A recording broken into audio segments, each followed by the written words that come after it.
السلام علیکم ورحمۃ اللہ وبرکاتہ۔ وعدے کے مطابق میں پھر سے حاضر ہوں ایک بہت ہی اہم ویڈیو کے ساتھ۔ آج کی اس ویڈیو میں آپ کو پچھلے سال جو بہار ڈی ایل ایڈ انٹرانس ٹیسٹ ہوا تھا اس میں جو سوال پوچھا گیا تھا اس کے ساتھ میں حاضر ہوں۔ یہ جو سوال نامہ ہے یہ 4 اپریل کو سیکنڈ سیٹنگ میں 2024 میں پوچھا گیا تھا، تو اس سے آپ کو اندازہ ہوگا کہ آپ کے ایگزام میں کس طرح کا سوال آپ سے پوچھا جا سکتا ہے اور کس طرح سے آپ تیاری کریں گے۔ تو اگر آپ اس چینل کے لیے نئے ہیں تو چینل کو ضرور سبسکرائب کر لیں، ساتھ ہی اپنے دوستوں تک بھی ویڈیو کی لنک ضرور شیئر کریں تاکہ وہ بھی اس ویڈیو سے فائدہ اٹھا سکیں۔ تو چلیے اب ہم بغیر وقت ضائع کیے ہوئے ویڈیو شروع کرتے ہیں۔ تو دیکھیں سوال نمبر 1 ہے، بھارت رتن کیا ہے؟ خطاب، لقب، عرف یا پھر کنیت؟ تو آپ کو معلوم ہوگا کہ علم کی کل 6 قسمیں ہیں، اس میں سے یہ کوشچن لیا گیا ہے۔ تو خطاب ہم کہتے ہیں وہ نام جو سرکار کے طرف سے ملے اسے ہم خطاب کہتے ہیں۔ اسی طرح کنیت ہوتا ہے، لقب ہوتا ہے، عرف ہوتا ہے اور تخلص۔ تو یہ سب کل ملا کر 6 قسمیں ہیں، اگر اسمی کو جوڑ دیا جائے تو علم کی۔ تو بھارت رتن کیا ہے؟ تو بھارت رتن ایک خطاب ہے جو سرکار کے طرف سے دیا جاتا ہے۔ اسی طرح درج ذیل میں اس میں معرفہ کون ہے؟ گنگا، ندی، باغ یا پھر پہاڑ؟ تو اس میں نکرہ اور اس میں معرفہ میں پہلے بھی بتایا تھا کہ جس سے پوری ذات کا علم ہوتا ہے اسے ہم اس میں نکرہ کہتے ہیں، اور جس سے کسی خاص چیز کا علم ہوتا ہے اسے ہم اس میں معرفہ کہتے ہیں۔ تو یہاں پر اس میں معرفہ پوچھا گیا ہے، تو اس گنگا جو ہے اس سے آپ کو اندازہ ہو رہا ہے کہ کسی ندی کی بات ہو رہی ہے جو پٹنہ میں موجود ہے، آپ جانتے بھی۔ ماضی شکیہ کی مثال کون ہے؟ اگر وہ آتا، وہ آیا ہوگا، وہ جاتا تھا یا پھر وہ گیا۔ تو سب سے پہلے ماضی کی کل 6 قسمیں ہیں، ماضی مطلق، ماضی قریب، ماضی بعید، ماضی استمراری، ماضی شکیہ یا پھر احتمالی، ماضی شرطی یا پھر تمنائی۔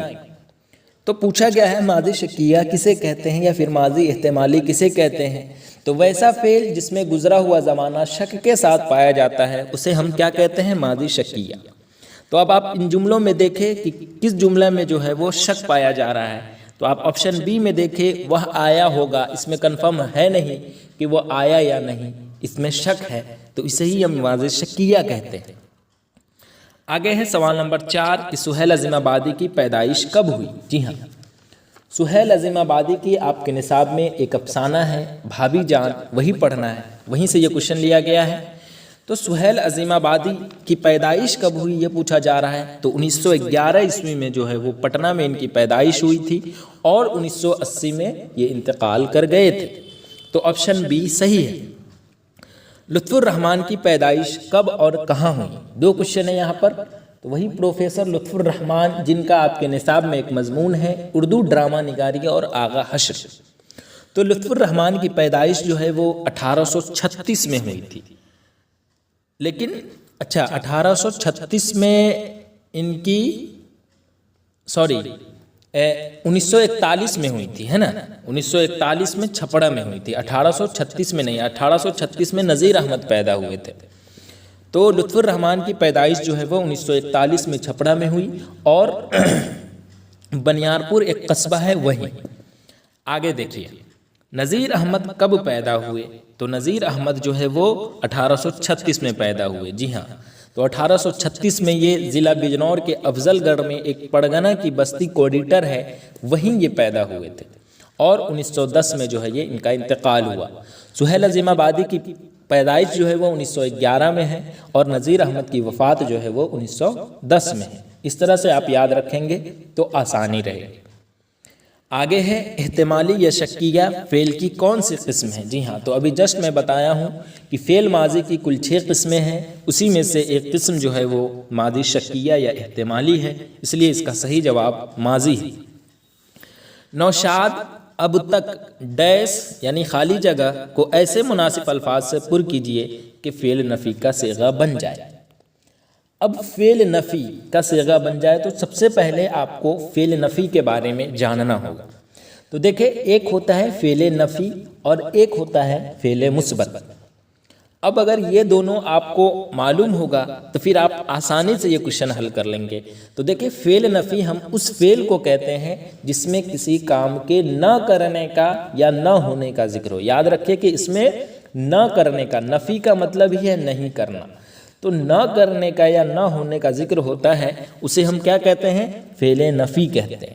اور فعل مثبت کسے کہتے ہیں؟ تو اس کا جسٹ اپوزٹ، جس میں کسی کام کے کرنے یا ہونے کا ذکر ہوتا ہے، تو اسے ہم کیا کہتے ہیں؟ فعل مثبت۔ اب اسے ہم مثال کے ذریعے پہلے سمجھتے ہیں۔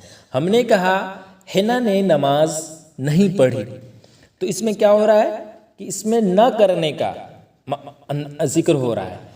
اگر ہم نے کہہ دیا کہ حنا نماز پڑھی تو اس میں کرنے کا حکم ہو رہا ہے۔ تو اگر ہم نے کہہ دیا کہ حنا نے نماز نہیں پڑھی تو یہ کیا ہو جائے گا؟ فعل نفی کی مثال۔ اور ہم نے کہہ دیا حنا نے نماز پڑھی تو یہ فعل مثبت کی مثال ہے۔ تو اس طرح سے نوشاد اب تک، اب یہاں پر ڈیش خالی جگہ کو ایسے مناسب الفاظ سے پر کیجئے کہ فعل نفی کا صیغہ بن جائے۔ تو فعل نفی کے بارے میں آپ کو بتا دیا ہوں، تو کیا یہ آپشن آپ کو نظر نہیں آ رہا ہے؟ تو بالکل آ رہا ہے کہ نہیں آیا، اس کا مطلب یہی ہوتا ہے۔ تو نوشاد اب تک نہیں آیا اس کا صحیح جواب ہے۔ سوال نمبر 9 دیکھیں، کرتا ہے کیا ہے؟ بیچ میں کرتا ہے فعل ہے، اسم ہے، جزم ہے یا پھر حرف ہے؟ تو ہم نے کہا تھا جیسے فعل ہم کسے کہتے؟ کام کو فعل کہتے، کام کرنے والے کو ہم کیا کہتے؟ فاعل کہتے، اور جس پر اثر پڑے اس کو ہم مفعول کہتے، ہے نا؟ تو اب کرتا ہے، جیسے ہم نے کہا احمد پڑھائی کرتا ہے، تو یہ کرتا ہے کام ہوا، تو یہ کام کو ہم کیا کہتے ہیں؟ فعل کہتے ہیں۔ تو کرتا ہے کیا ہو جائے گا؟ فعل کہلائے گا۔ سمجھ گئے آپ؟ اسی طرح احمد پڑھائی کرتا ہے میں احمد کیا ہے؟ تو یہ فاعل ہے، کیونکہ کام کرنے والا احمد ہے۔ سوال نمبر 10 میں ہے کہ وہ جملہ جس سے کسی واقعہ کی خبر ظاہر ہو اسے کیا کہتے ہیں؟ جملہ انشائیہ، جملہ ظرفیہ، جملہ توصیفی یا پھر جملہ خبریہ؟ تو نام سے ہی ظاہر ہے واقعہ کی خبر، تو جملہ خبریہ میں، ٹھیک ہے؟ ایک ہوتا ہے جملہ خبریہ اور ایک ہوتا ہے جملہ انشائیہ، کیونکہ جملہ کی دو قسمیں ہیں، ایک ہے کون؟ جملہ خبریہ اور ایک ہے جملہ انشائیہ۔ جس میں کوئی خبر دی جاتی ہے چاہے وہ سچ ہو یا پھر جھوٹ، مطلب اس میں کوئی بھی سچ یا جھوٹ کا احساس ہو اسے ہم جملہ خبریہ کہتے ہیں۔ اور جس میں بات بنائی جاتی ہے اور اس میں سچ اور جھوٹ کا احساس نہیں ہوتا ہے اسے ہم جملہ انشائیہ کہتے ہیں۔ تو وہ جملہ جس سے کسی واقعہ کی خبر ظاہر ہوتا ہے اسے ہم کیا کہتے ہیں؟ جملہ خبریہ کہتے ہیں۔ آگے دیکھیے، یہ کتاب کس کی ہے؟ کس طرح کا جملہ ہے؟ تو یہ کتاب کس کی ہے کے بعد آپ نشان دیکھ رہے ہوگے، یہ سوالیہ نشان ہے، اسے ہی ہم سوالیہ کہتے ہیں۔ اگر سوالیہ آپشن میں نہیں ہے تو استفہامیہ اسے ہی کہتے ہیں، تو اس لیے اس کا صحیح جواب ہے آپشن الف۔ جو جملہ حرف علت کے قبل ہوتا ہے اسے کیا کہتے ہیں؟ جی ہاں، تو اب حروف علت آپ کو معلوم کرنا ہوگا، ہے نا، اس سوال کے جواب کے لیے۔ تو اب دیکھیں، جو جملہ حروف علت کے قبل ہوتا ہے اسے ہم کیا کہتے ہیں؟ تو سب سے پہلے حروف عطف کو جانیں آپ، اس کے بعد دیکھیں وہ حروف جو دو اسموں یا جملوں کو ملانے کے لیے استعمال ہوتے ہیں اسے ہم حروف عطف کہتے ہیں، ٹھیک ہے؟ اب یہاں پر پوچھا جا رہا ہے اس کے قبل جو ہوتا ہے اسے کیا کہتے ہیں؟ تو وہ کلمہ جو حروف عطف کے بعد ہوتے ہیں اسے ہم معطوف کہتے ہیں۔ سمجھ میں آئی بات؟ اور وہ کلمہ یا کلام جو حروف عطف سے پہلے واقع ہوتا ہے اسے ہم کیا کہتے ہیں؟ معطوف الیہ کہتے ہیں۔ تو اس لیے اس کا صحیح جواب کیا ہو جائے گا؟ Option B. چلیے آگے دیکھیے، دل ہی تو ہے میں ہی کون سا حرف ہے؟ دل ہی تو ہے میں ہی کون سا حرف ہے، یہ پوچھا جا رہا ہے آپ سے۔ تو حرف تعجب، حرف تخصیص یا پھر حرف نفرت؟ تو کیا کہلائے گا؟ تو دل ہی تو ہے حرف کہلائے گا ہی۔ تو حرف کسے کہتے ہیں؟ تو ہم نے کہا تھا، یاد کیجئے، جب فرسٹ ویڈیو میں پوسٹ کیا تھا اس میں، کہ وہ کلمہ جو جملے میں دوسرے کلمات کو ملانے کے لیے استعمال کیا جاتا ہے اسے ہم حرف کہتے ہیں۔ جس میں ہم نے اگزامپل دیا تھا کہ مثال کے طور پر ہم کہیں خدا نے زمینوں اور آسمانوں کو پیدا کیا، تو خدا نے زمینوں اور کیا ہے؟ یہ یہ دوسرے کلمات کو ملانے کے لیے استعمال کیا جا رہا ہے تو اسے ہم حرف کہتے ہیں۔ تو اسی طرح دل ہی تو ہے، یہاں پر ہی جو ہے یہ دوسرے کلمات کو ملانے کے لیے استعمال کیا جا رہا ہے، اس لیے یہ کیا کہلائے گا؟ حرف کہلائے گا۔ آگے ہے سوال نمبر 14، آج کا کھانا بالکل بے مزہ ہے یا پھر بد مزہ ہے یا پھر نا مزہ ہے یا کم مزہ ہے؟ تو نا اور بد تو خیر چھوڑ ہی دے آپ، اب بے اور کم میں دیکھیں یہ کیا ہوگا اس کا صحیح جواب۔ تو آج کا کھانا بالکل، آپ کس طرح سے پڑھیں گے جب جملہ بنائیں گے تو آپ بالکل کہیں گے کہ بد ذائقہ جسے کہتے ہیں تو بے مزہ ہے، یعنی بد ذائقہ، پھیکا پن، جس میں کوئی سواد نہ ہو، ہے نا، اسے ہی ہم کہتے ہیں کیا کہتے ہیں؟ بے مزہ۔ وہ ہے نا ایک شعر کہ نمک باشے زخم جگر اب تو آجا، میرا دل بہت بے مزہ ہو رہا ہے نا ایک شعر، تو وہی والی بات ہے۔ سوال نمبر 15، سید محمد جعفری کے مجموعہ کا نام کیا ہے؟ گہن، آگہی، شوقیہ تحریر یا پھر بے قرار؟ تو ایک مزاحیہ شاعری کا مجموعہ ہے سید محمد جعفری کا، وہ ہے شوقیہ تحریر۔ تو شوقیہ تحریر جو ہے وہ سید محمد جعفری کے مجموعہ کا نام ہے۔ آگے ہے تہذیب الاخلاق رسالہ کس نے جاری کیا؟ تو تہذیب الاخلاق رسالہ جو ہے وہ سر سید احمد خان نے جاری کیا تھا، جو VVI کوشچن ہے یہ اکثر پوچھا جاتا ہے، جس میں سماجی، تہذیبی اور ادبی مضامین شائع ہوئے تھے اس میں، سمجھے؟ آگے ہے انڈیا گیٹ کے شاعر کا کیا نام ہے؟ ندا فاضلی، سید محمد جعفری، پرویز شاہدی یا پھر جگن ناتھ آزاد؟ تو ندا فاضلی کا آپ کے نصاب میں جو ہے وہ 2 نظم پڑھنی ہے، ایک ہے نظم بہت آسان تھی پہلے اور ایک ہے بجلی کا کھمبا، تو یہ تو ہوا نہیں۔ اسی طرح سید محمد جعفری کا ایک شریفانہ نظم ہے جو ہے کھڑا ڈنر، تو یہ بھی نہیں ہوا۔ اس کے بعد ہے پرویز شاہدی، تو پرویز شاہدی کا ہم نوجوان ہیں پڑھنا ہے، تو یہ بھی نہیں ہوا۔ بچ کون گیا؟ جگن ناتھ آزاد، ان کا ہی ایک نظم ہے انڈیا گیٹ جو آپ کے نصاب میں پڑھنا ہے۔ جس حرف کے اوپر کھڑا زبر دیا جاتا ہے اسے کھینچ کر پڑھتے ہیں، اسے کیا کہتے ہیں؟ جی ہاں، تو یہ کوشچن کافی بڑھیا ہے۔ جس حرف کے اوپر کھڑا زبر دیا جاتا ہے اور اسے کھینچ کر پڑھتے ہیں اسے کیا کہتے ہیں؟ یہ پوچھا جا رہا ہے آپ سے۔ تو ایک ہوتا ہے الف ممدودہ اور ایک ہوتا ہے الف مقصورہ۔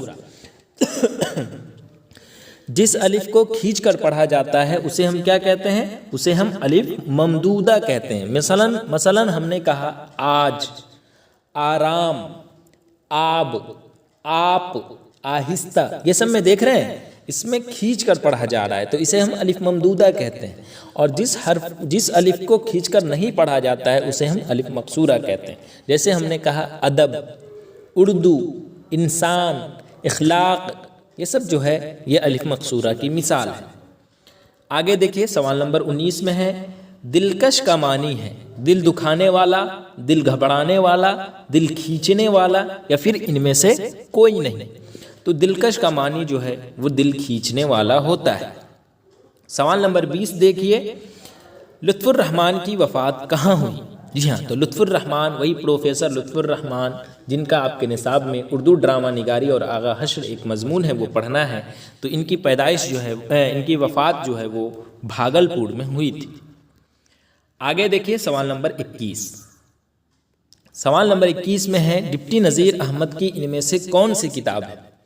جتنا آسان کوشچن آپ سمجھ رہے ہو اتنا آسان یہ کوشچن نہیں ہے، کیونکہ اکثر بچے اس سوال میں غلط ضرور کیے ہوں گے، کیونکہ اس میں سب دیکھتے ہی کوشچن کو نذیر احمد کی کہانی پر نشان بچے لگائے ہوں گے، جو بالکل غلط ہے۔ ڈپٹی نذیر احمد کی ان میں سے ناول جو ہے وہ توبۃ النصوح ہے۔ نذیر احمد کی کہانی کچھ میری کچھ ان کی زبانی جو ہے وہ ایک خاکہ ہے جس کے مصنف مرزا فرحت اللہ بیگ ہیں، جو کلاس 12 میں پڑھنا ہے۔ تو بچے نذیر احمد کے بارے میں پوچھا گیا کہ ان کے ناول کا کیا نام ہے، تو ان کا نام دیکھ کر ہی بچے جو ہے نا وہ اس پر نشان لگا دیتے ہیں، جو بالکل غلط ہے۔ یہ ایک خاکہ ہے جس کے مصنف مرزا فرحت اللہ بیگ ہے۔ توبۃ النصوح ایک ناول ہے جن کے مصنف جو ہے وہ ڈپٹی نذیر احمد ہے۔ ان کے اور بھی ناول ہے جیسے امراۃ العروس، رویائے صادقہ، یہ سب نذیر احمد کا ناول ہے۔ اردو کے پہلے ناول نگار بھی نذیر احمد ہی کہلاتے ہیں، اور ان کا پہلا ناول کا نام جو ہے وہ امراۃ العروس ہے۔